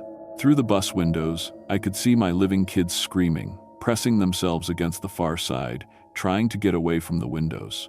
But the ghost children were already pressing their faces against the glass, leaving no condensation, no fingerprints, just the terrible cold of their presence. That's when I understood. 58 years ago, a school ferry had gone down in these waters, all hands lost, including 22 children on their way to mainland schools. The same route I'd been running for 3 years. The same children, different generation. And ever since that day, they'd been riding their ghost ferry, waiting. Waiting for another school bus to cross these waters. Waiting for a chance to trade places. They wanted my living children to take their place on that eternal voyage, while they took over my students' lives and finally found peace. The ghost adults surrounded me on the dock. I couldn't see their mouths moving, but I could hear them anyway, their voices speaking directly into my mind with the sound of wind through broken glass. "We are so tired," they said. "Our children are so tired. 58 years on the water, never reaching shore, never finding rest. We need living children to take their place. Then our babies can finally go home." "No," I said out loud, "you can't have them. We are not asking permission. We are taking what we need." I looked back at my bus and saw the ghost children had surrounded it completely. They weren't trying to force their way in, they were waiting. Patient. They knew the living children would have to come out eventually. "There has to be another way," I said. There is no other way. The living for the dead, the warm for the cold, the breathing for the drowned. That's when the idea came to me. The most important decision I would ever make. What if I gave you something else? I asked. Something better than children? The ghost voices went silent. I could feel their attention focusing on me like a weight. What if I gave you an adult? Someone with experience? Someone who could drive your ferry forever? Transport your spirits wherever they need to go? Someone who could take responsibility for all of them? Explain. Me. I'll stay with you. I'll become your permanent driver, your guide, your guardian. I'll take care of your children for eternity. But in exchange, you let my kids go home. You let them live their lives. I could feel them considering this, weighing the value of one adult life against 22 children. In the distance, I could hear Captain Morrison's voice over the ship's PA system, calling for emergency assistance. But his radio calls were just empty static now. You would do this? Give your life for these children who are not even your own blood? They are my children, I said. In every way that matters, they're my children. And I won't let anything happen to them. The ghost voices conferred among themselves in a language that sounded like wind and waves and breaking glass. Finally, they spoke again. We accept your bargain. But know this, once you join us, there is no return. You will drive our ferry through these waters until the end of time. You will transport the dead and the lost and the forgotten. You will never see sunlight again, never feel warmth again, never know peace. I understand. Then it is done. The moment I spoke those words, I felt the change beginning. It started as a coldness in my chest, spreading outward through my body like ice water in my veins. My vision began to blur around the edges, and I could see through my own hands. But as I became transparent, I watched the ghost children step back from my bus. They were fading away, their long torment finally ending. The dead adults were fading too, dissolving into mist that was caught by the wind and carried away toward whatever comes after death. My living children were safe. Captain Morrison found my empty bus the next morning, parked perfectly on the ferry deck with the engine still running. The 22 children were discovered sleeping in the passenger compartment, suffering from mild hypothermia and complete amnesia about the previous day's events. The official Coast Guard report blamed a carbon monoxide leak from faulty bus ventilation for the memory loss and my disappearance. There was a memorial service. The kids sent flowers. My sister in Seattle got my pension. But the truth is, I'm still here. Still driving. Still working. Now I transport the lost souls who wander these waters. Fishermen who went down in storms, passengers from ships that sank in the deep channels, children who fell through ice and never surfaced. They climb aboard my ghost ferry on foggy nights, and I drive them to whatever destination their spirits need to find. It's not the job I expected when I moved to Alaska, but it's the job I chose. And sometimes, on October 15th each year, when the living world grows thin and the dead world presses close, I see other school buses crossing these waters, filled with living children, driven by living drivers who don't know the danger they're in. When I see them, I make sure my ferry stays far away. I guide other ghost ships away from their route. I do everything in my power to protect them, just like I protected my own kids. Because somewhere out there, Emma Patterson is studying marine biology. The Miller twins are learning to fly planes. Sarah Williams is in college, building the future she dreamed about. And that's worth an eternity of cold, dark water. If you ever take the Alaska Marine Highway and you see another ferry matching your course on foggy nights, don't look too closely at the passengers on deck. Some of us have been traveling these waters much longer than we ever intended. But we're not there to hurt you. We're there to make sure you reach your destination safely, even if we never will.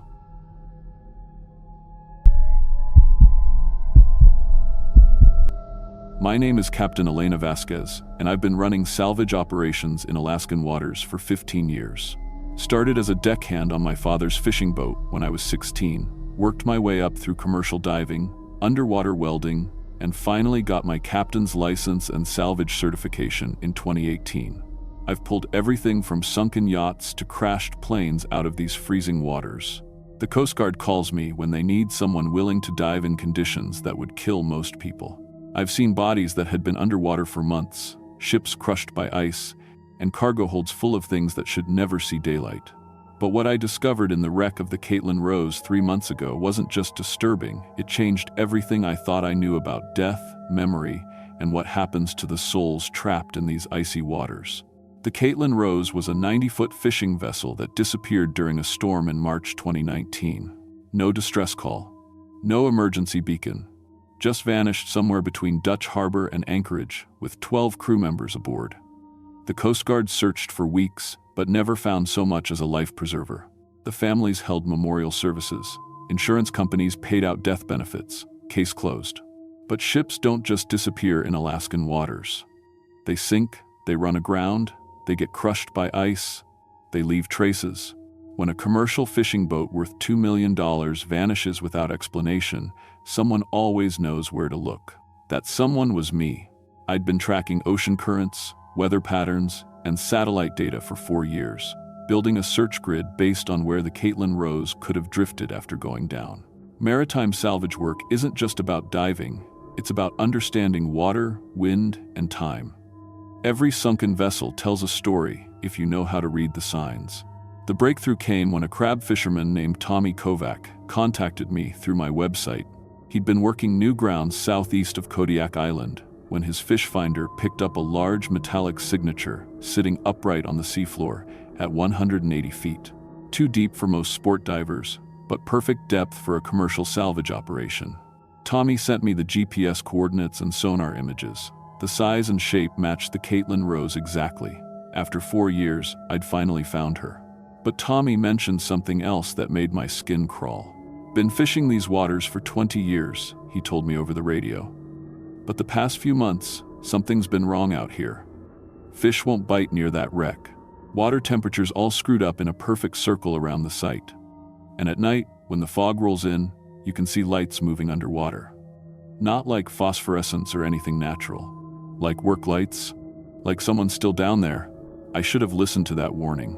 The dive was scheduled for early October, when weather windows are rare, but the water clarity is at its best. I assembled my usual team: Marcus Chen, my dive partner and underwater photographer, Sarah Delacroix, marine archaeologist and wreck specialist, and Jake Morrison, surface support and communications.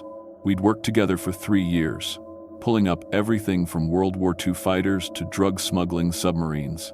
The Caitlin Rose lay on her keel in 180 feet of water, perfectly upright like she'd been gently lowered into place rather than sinking in a storm.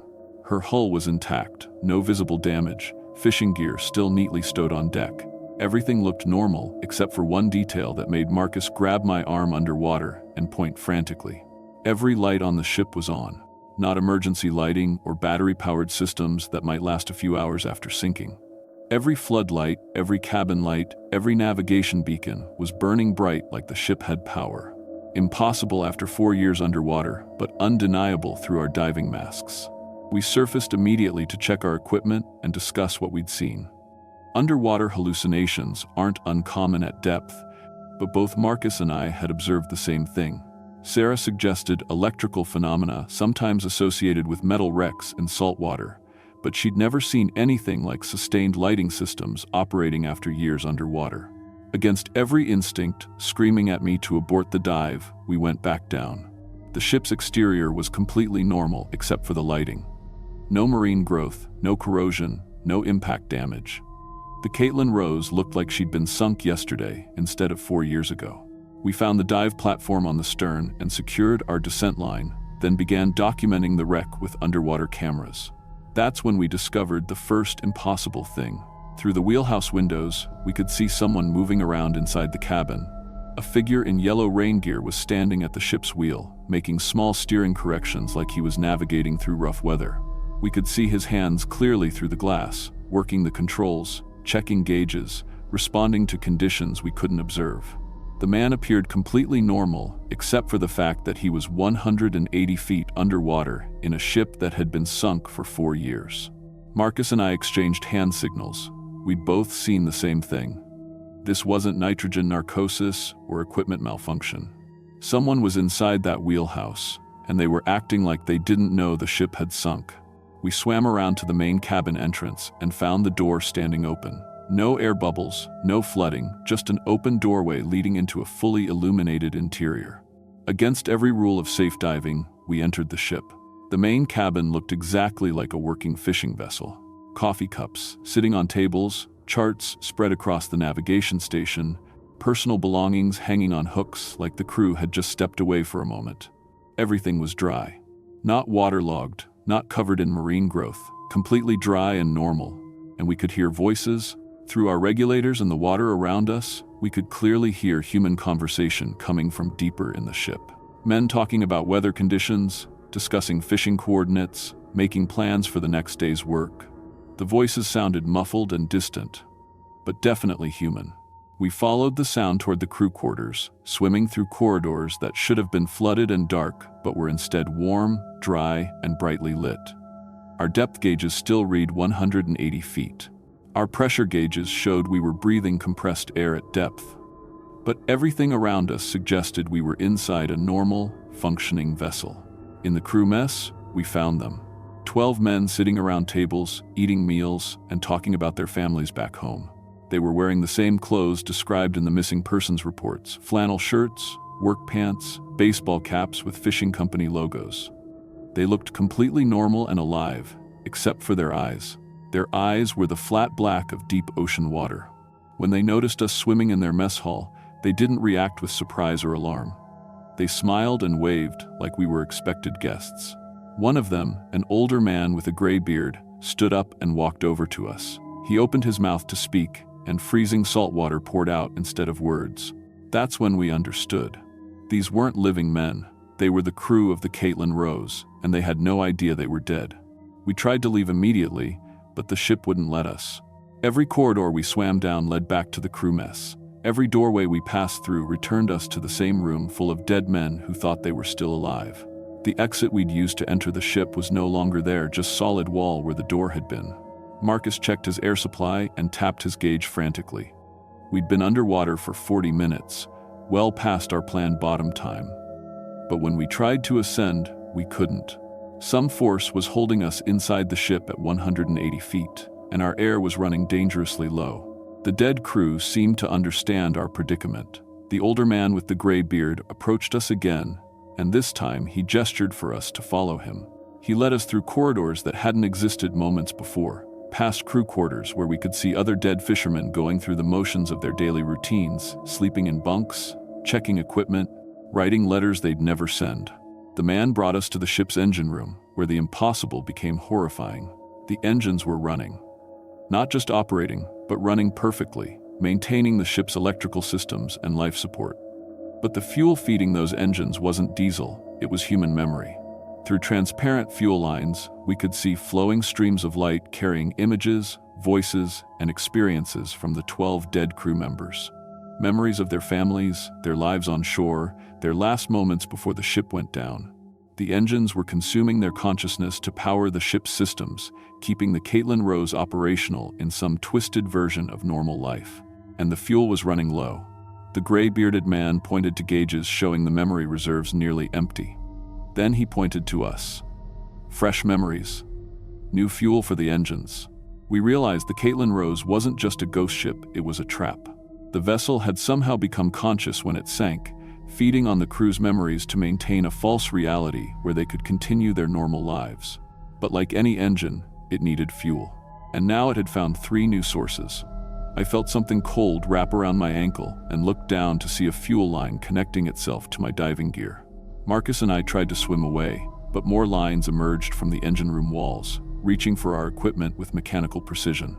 The last thing I remember clearly was seeing Sarah floating motionless near the engine room ceiling, a fuel line attached to her regulator, her eyes already turning the flat black of deep ocean water. When I came to, I was floating on the surface next to our dive boat with Marcus and Jake pulling me onto the platform. My air gauge read empty, my dive computer showed a dangerously long bottom time, and I was suffering from severe decompression sickness that should have killed me. Sarah was gone. According to Jake, Marcus and I had been underwater for 3 hours, impossible with our air supplies, before surfacing unconscious. We'd decompressed slowly during an ascent we couldn't remember, which probably saved our lives. But Sarah never came up. The Coast Guard search found no trace of her or our diving equipment. The GPS coordinates Tommy had given us showed only empty ocean floor. No wreck, no debris, no sign that a ship had ever been there. But I know what happened to Sarah. She's 180 feet down in the crew mess of the Caitlin Rose, sitting at a table with 12 dead fishermen, helping fuel the engines with her memories while believing she's still on a normal salvage dive. And the worst part? I remember everything they took from me. Fragments of my childhood, my father's voice teaching me to read nautical charts, the day I got my captain's license, my first successful salvage operation. All of it stored in those fuel lines, feeding an engine that shouldn't exist to power a ship that shouldn't be functioning. The Caitlin Rose let Marcus and me go because our memories weren't enough. It needed someone with specific knowledge, marine archaeology, underwater systems, deep-sea exploration techniques.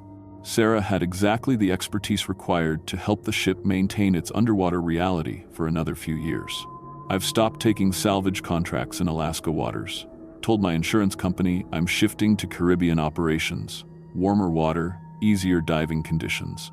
But the truth is, I can't stop thinking about what else might be down there. How many other ships have learned to feed on human consciousness to maintain false realities for their dead crews? How many missing vessels weren't destroyed by storms or ice, but captured and converted into floating prisons for memories? Tommy Kovac called me last week. He's found 3 more large metallic signatures on his fish finder, all in waters where ships have disappeared over the past decade. All showing the same characteristics: perfect preservation, strange lighting, and fish that won't go near them. He wants me to investigate, offers to pay triple my usual rate. I told him I'm retired from deepwater salvage. But I know I'll go. Sarah is still down there, and every day she spends feeding the engines of the Caitlin Rose erases more of who she was. Eventually, there won't be enough left of her consciousness to maintain even the illusion of life. And then the ship will need new fuel. So if you're ever fishing in Alaska waters and your sonar picks up a large metallic signature that shouldn't be there, don't investigate, don't dive on it, don't even mark the coordinates. Some ships are better left lost, because the Caitlin Rose and others like her aren't waiting on the seafloor. They're hunting, using the memories of their dead crews to navigate and communicate, looking for new sources of human consciousness to fuel their impossible existence. And once they have you, the only way out is to forget everything that made you who you are. I can feel them calling to me even now, through the gaps in my memory where they took pieces of my past. The engines are hungry, and they know I remember the coordinates. They're waiting for me to come back and finish what we started.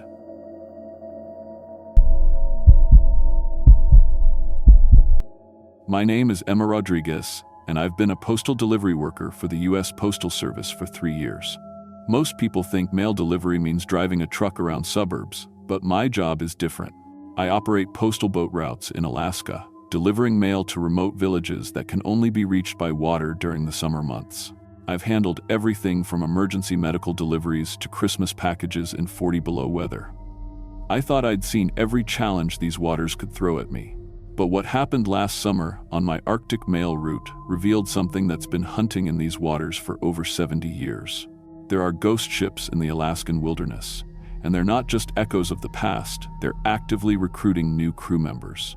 I was 23 and had been running mail routes for 10 months when I first heard about the Kodiak Star. Every postal worker who'd operated these routes knew the stories. A fishing vessel that disappeared in 1953 with a crew of 12, somewhere between Whittier and Chenega Bay. Coast Guard searched for weeks but never found wreckage or bodies. Local fishermen claimed they still saw her sometimes.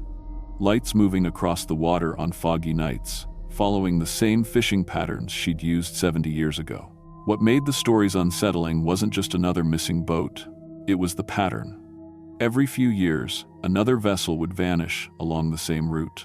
Always experienced crews who knew these waters better than their own families. Always in perfect weather conditions, with no distress calls. The Coast Guard would find empty boats drifting days later, engines still running, personal belongings untouched, but crews completely gone.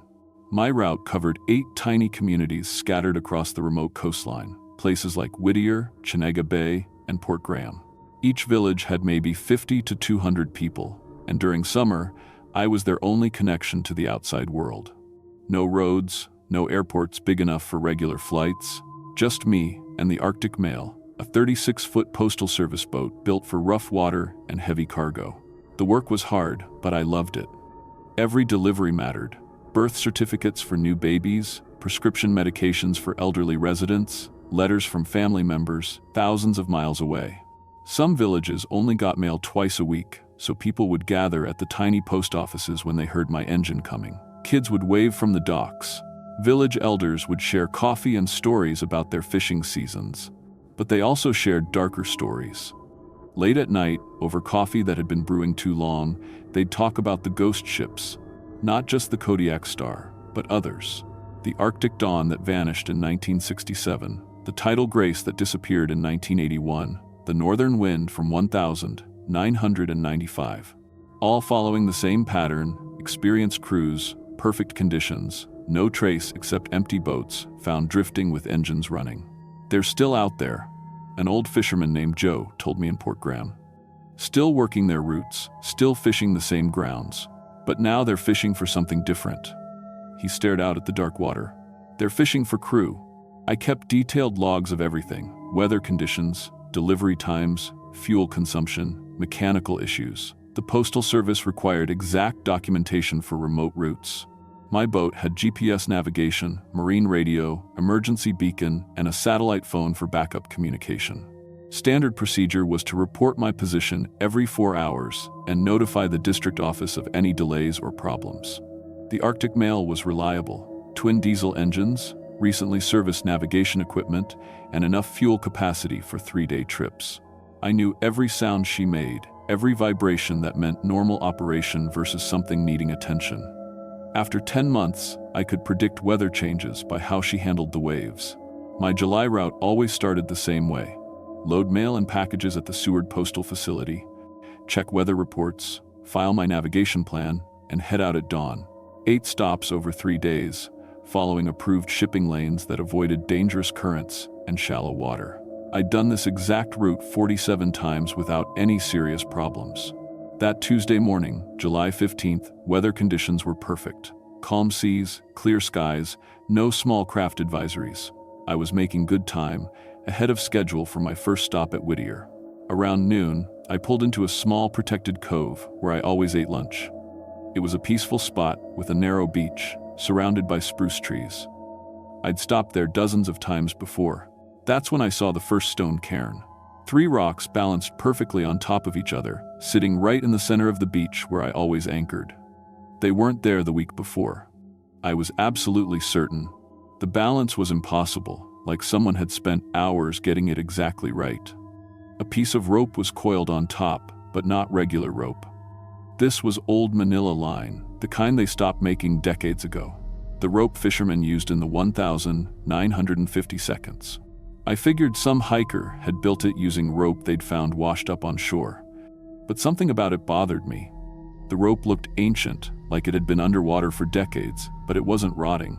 No fraying, no marine growth, like it had been preserved in salt water and only recently brought to the surface.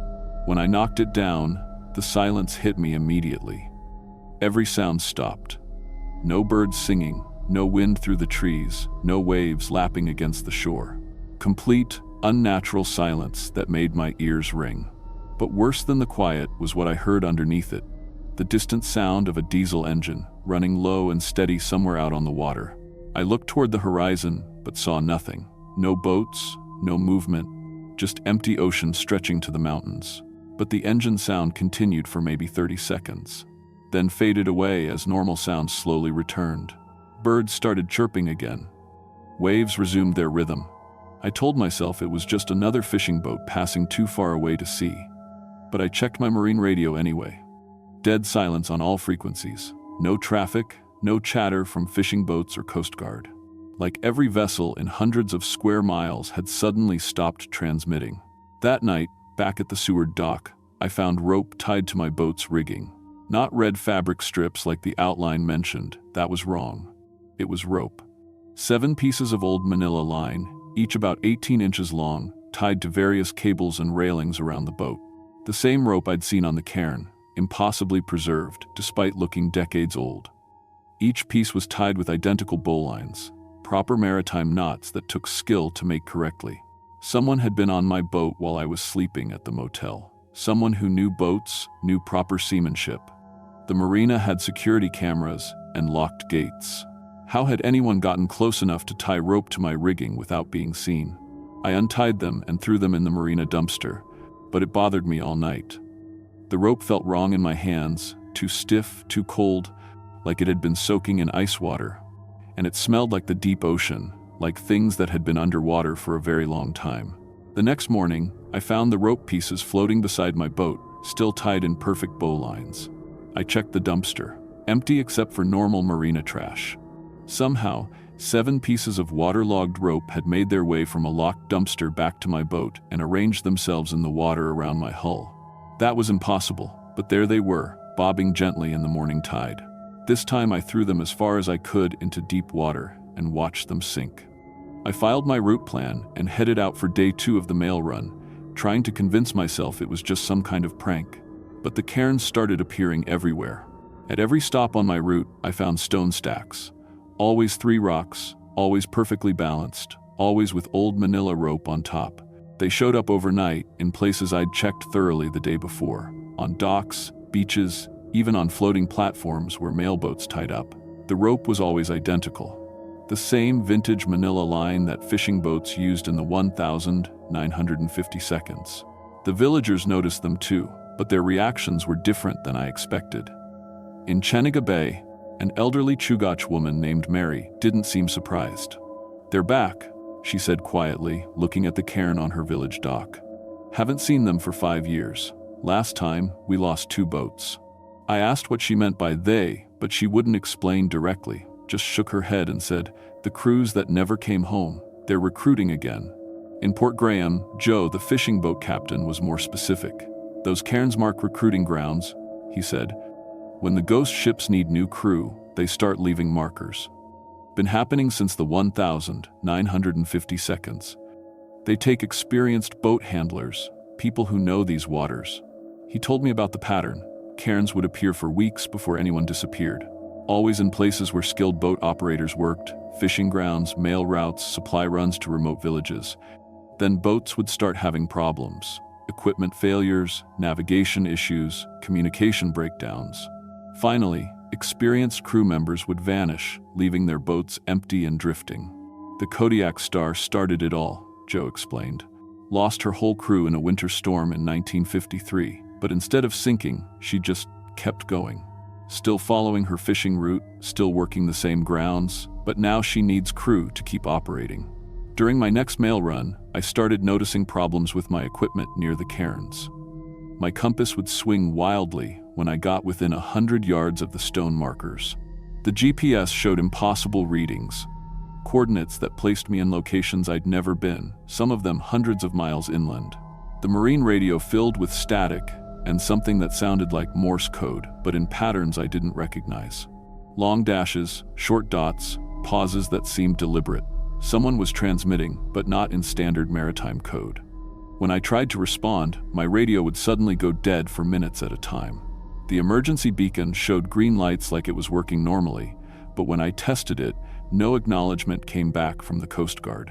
The air around the cairns tasted different too, sharp and metallic, like breathing near electrical equipment, but with an undertone of deep ocean, salt and seaweed, and things that had been underwater for decades. It made my teeth ache and left a bitter taste that lasted for hours.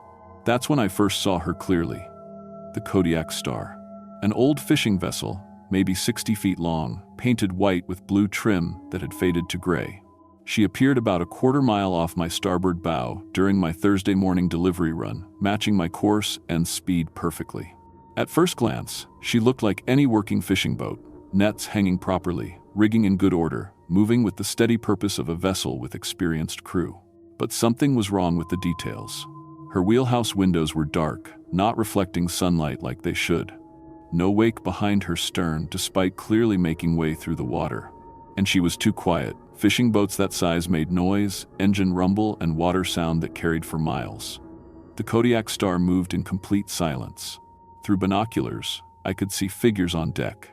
3 of them, wearing yellow rain gear and working around the fishing nets like they were preparing for a day's catch. But their movements were wrong, too synchronized, too fluid, like they were moving underwater instead of on a boat deck. I tried to radio them. Fishing vessel, Kodiak Star. This is postal boat Arctic Mail. Please respond. The Morse code transmissions came back immediately, much stronger than before. Long sequences of dashes and dots that definitely weren't random, but weren't standard maritime code either. Then I heard something that made my blood freeze. My own voice, coming through the radio static. Postal boat, Arctic Mail. This is fishing vessel Kodiak Star. We see you. But I hadn't transmitted anything. Somehow, they were using my voice to respond. The Kodiak Star began closing the distance, moving at angles that should have been impossible given wind and current conditions. She was herding me toward a specific area marked by dozens of stone cairns. Every time I changed course, she anticipated my move and cut me off. Like she knew exactly where I was going before I did. I had to choose between confronting an unknown vessel or entering the marked waters. I chose the marked waters, thinking I could navigate through and get back to my normal route. That was my biggest mistake. The area was surrounded by stone cairns, each one topped with maritime equipment I recognized but hadn't seen in decades. Old life preservers with faded Coast Guard markings from the 1950 seconds. Compass housings corroded by salt water, pieces of fishing net made from materials they stopped using 20 years ago. And everywhere, coils of that impossible manila rope. The water itself was wrong, mirror calm despite wind conditions that should have created choppy waves. The surface had an oily quality that reflected light strangely, showing images that didn't match the sky above. Sometimes I saw other boats in the reflection, vessels that weren't there when I looked up. My boat's engine started making sounds it had never made before. The diesels ran rough, missing and coughing like they were getting bad fuel. But I'd topped off the tanks that morning with fresh diesel. Warning lights appeared on the control panel. Engine temperature, oil pressure, transmission problems, all systems that had been fine an hour earlier. The GPS screen flickered between normal readings and coordinates that made no sense. According to the display, I was simultaneously in 3 different locations, one in deep water where I actually was, one on dry land 50 miles inland, and one that placed me in the exact position where the Kodiak Star had disappeared in 1953. That's when I understood what was happening. The ghost ship wasn't just following me, it was trying to recruit me. The cairns, the rope, the equipment failures, all of it was designed to strand me in marked waters where the Kodiak Star could approach safely. Through binoculars, I got a clear look at her crew. They weren't tall entities with wrong proportions like I'd first thought. They were people, or had been people. 3 fishermen in 1950 seconds rain gear, working their nets with the practiced efficiency of men who'd spent decades on the water. But their faces were wrong. Gray-blue like drowned flesh, with eyes that reflected light like fish scales. They'd been the crew of the Kodiak Star when she disappeared in 1953. Dead for 70 years, but still working, still fishing, still needing help to operate a boat that required living hands to maintain her engines and navigation equipment. The Kodiak Star pulled alongside the Arctic Mail, close enough that I could read the registration numbers on her hull. They matched the Coast Guard records. I'd looked up. She was definitely the vessel that had vanished decades ago. But she wasn't a ghost ship in any traditional sense. She was still operating, still functional, crewed by dead men who needed living boat handlers to keep her running. The dead fishermen gestured toward my boat with movements that were unmistakably invitations. They wanted me to come aboard, to join their crew, to help them continue their eternal fishing operation. When I didn't move, they began tapping on their hull. 3 slow taps. Pause, 7 fast taps. Repeat. The sound carried clearly across the water. And after a few seconds, my own boat's hull began resonating with the same rhythm. Metal plates vibrating, creating the exact pattern. They were calling to the Arctic Mail, ship to ship, using maritime communication older than radio. My marine radio crackled with voices speaking in heavily accented English, the kind of speech patterns fishermen used in the 1950 seconds. "Come aboard, mail girl." One voice said clearly, "We need someone who knows modern navigation. Been working these waters since '53, but the equipment keeps changing." Another voice joined in. "Good steady work, 3 meals a day, and you'll never have to worry about retirement." They laughed at that, a sound like water bubbling up from deep places. The third voice was different, clearer. "Your route is perfect for our operation. Mail boats go everywhere, see everything. Help us expand our recruiting territory, and we'll make sure you never have to stop working." I realized then that this wasn't just about recruiting me personally. They wanted to use the Postal Service routes to identify other skilled boat operators. My mail deliveries would become scouting missions, marking potential crew members in every remote village I visited. The GPS showed that other boats were approaching from different directions. Old vessels with outdated silhouettes, fishing boats, supply ships, even what looked like a small Coast Guard cutter from the 1960 seconds. All moving with the same silent purpose as the Kodiak Star. An entire fleet of dead ships, crewed by dead sailors, all needing living boat handlers to keep their operations running. I was trapped in the middle of a recruiting ground that had been operating for 70 years. Every few years, when their living crew members finally died or went insane from working alongside the dead, they'd activate the cairns and start hunting for replacements. That's when I remembered something Joe had told me in Port Graham. "They need willing crew," he'd said. "Can't just take you. You have to choose to come aboard." The dead couldn't simply kidnap living sailors. There were rules, even for ghost ships. I grabbed the marine radio and transmitted on the emergency frequency. Coast Guard, Coast Guard. This is Postal Boat Arctic Mail requesting immediate assistance. I am being surrounded by multiple vessels of unknown origin in marked territorial waters. The response came back in my own voice again. Coast Guard, this is Postal Boat Arctic Mail. False alarm. Equipment malfunction resolved. Continuing normal operations. They were hijacking my radio transmissions, making sure no rescue would come. But they still needed me to choose. The dead fisherman on the Kodiak Star gestured again, more urgently this time. Other ghost ships were closing the circle, cutting off any escape routes. I made the only decision I could. I grabbed every piece of mail in the cargo hold. Letters, packages, everything representing weeks of communication from 8 remote villages. The Postal Service was my responsibility, but more than that, it represented the connection between these ghost ships and the living world they were trying to infiltrate. "You want to use postal routes for recruiting?" I shouted across the water. "Then you can have all of it." I threw mail overboard by the armload, scattering letters and packages across the oily water. The dead fishermen stopped gesturing immediately. All the ghost ships changed course, moving to collect the floating mail instead of surrounding me. They were more interested in studying human communication patterns than in capturing one postal worker. As soon as I started the engines and headed for open water, my equipment began working normally again. Compass steady, GPS accurate, radio clear. The emergency beacon finally connected with Coast Guard stations, and I could hear normal maritime traffic on all frequencies. But I could see the ghost ships in my wake, collecting every piece of mail I'd scattered. They were studying addresses, delivery routes, population patterns, learning which villages had skilled boat operators, which families had young people who might be recruited in future operations. I'd escaped, but I'd also given them intelligence about every community on my mail route. Back in Seward, I filed reports about equipment malfunctions and weather delays, but I couldn't explain what had really happened. Nobody would believe that ghost ships were using postal routes to recruit living crew members. The Postal Service transferred me to an inland route, and I didn't argue. But the pattern continued without me.